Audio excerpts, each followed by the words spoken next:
Alright, so we're gonna do the exact opposite of last time. This is showing you can see I have 5.1 miles. It's 5 miles to my house. So basically that thing should say 49 when I get home. I guarantee you it's not gonna say 49. It's not even gonna say 54 like it does now. The miles are gonna go backwards because on my way here I was going up steep hills and stuff, and I was trying to project my mileage if I kept driving the same way. And now I'm not driving the same way. Now I'm driving down easy hills and stuff. So this first part's pretty flat. It's gonna take it a while to register what's going on. So what I'm gonna talk about are obvious things that anybody interested in electric cars already knows, but this is stuff for people who've never had one. Really, the best way to get someone interested in an electric car is to let them drive it, because they drive amazing. It's crazy. It just feels like the future. It feels like what we should be doing now. You can see I just picked up 1 mile. So, okay, so the first thing is the car always has instant power, so you don't have to build up the RPMs. You just push and you have power, so it accelerates off the line really fast. Like these Nissan Leafs, they're no Teslas, but from 0 to 40, if you're not in eco mode, they're really, really quick. And then they're still pretty decent after that if you're pushing the accelerator hard enough, but if you're easing it more, it starts slowing down after 40, 45, but it still accelerates. But from 0 to 40, it's really, really fast. Another thing is when you take your foot off the accelerator, there's a little bit of what they call degenerative braking. But if you have it in eco mode and take your foot off the accelerator, then there's a lot of degenerative braking. So when that's happening, it's sending energy back to the battery, and at the same time it's slowing the car down. Like it's similar to when I used to downshift in my like standard manual cars that I always tried to get. Since I had to get the cheapest thing that seemed somewhat reliable, sometimes I got automatics, but that definitely was not my choice.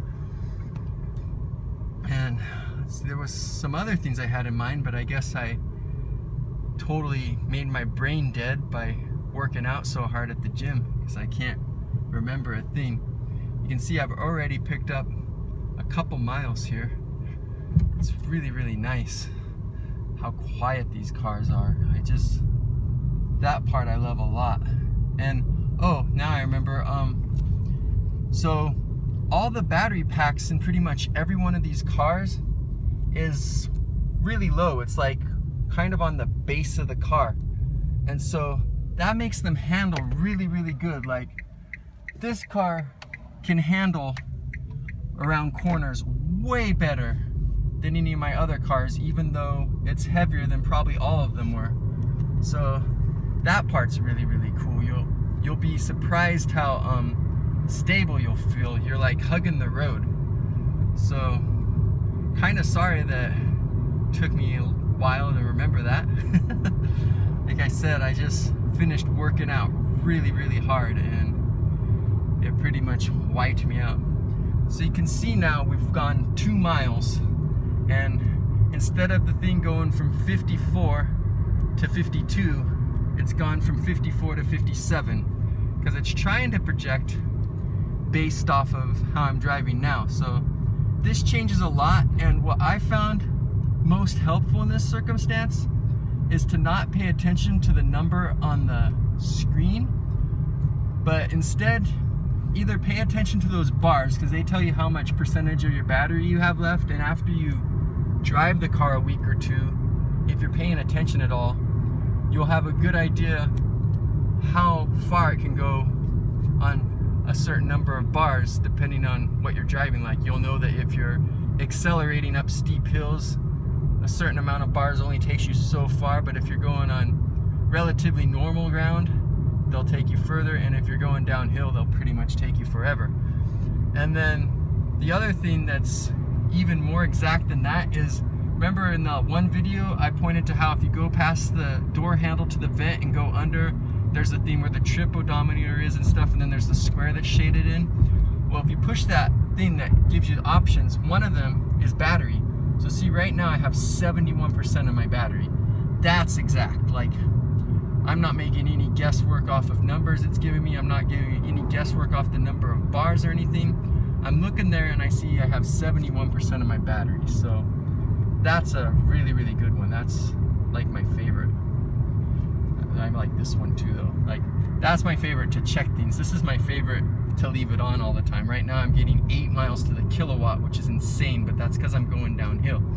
It's obviously going to change. As you can see, my average is 5.4 miles per kilowatt, which I'm super, super happy with. I was happy with this car before I found this little screen, because back then I was getting 4.5 miles to the kilowatt and I thought that was great.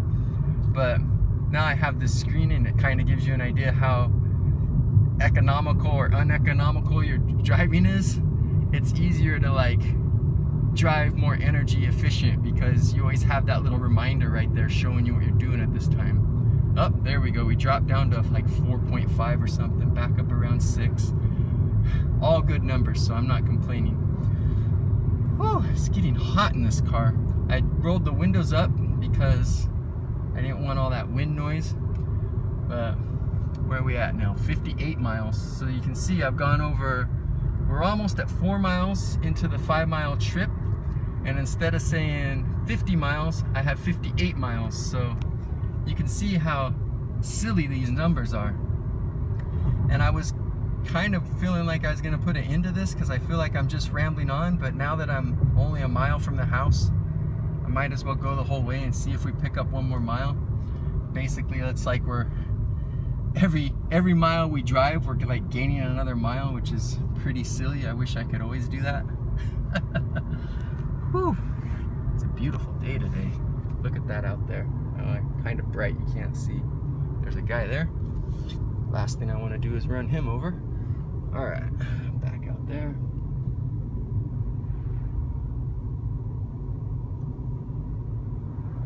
That's probably like a surefire way to get a big ticket. Probably cost a lot of money. There we are, we're at 59 miles already. It's craziness. You know, what are we at? 9.6 miles, about half a mile from home. Whew, it's gonna feel good to get out of this car. I think I'm going slow enough. I'm gonna roll these windows down. Had it with this heat. Oh man, that feels so good. Oh, that wind's not so bad now. Earlier I was driving faster. It was gonna be pretty rambunctious. It's probably like not 100% perfect audio, but I don't think it's that bad. Oh man, I wore myself out in the gym. It was fun, but it just feels so good to be sitting still right now. Looks like we might not go past 59, but that is, well, that guy's just going crazy. All right, time to go home and make a wonderful, delicious smoothie. Yeah, it looks like it's just gonna go to 59, but it still shows my point of how I drove 5 miles, and instead of taking 5 miles off, I put 5 miles of range on. It's pretty crazy. All right, put this thing in park and shut this camera off.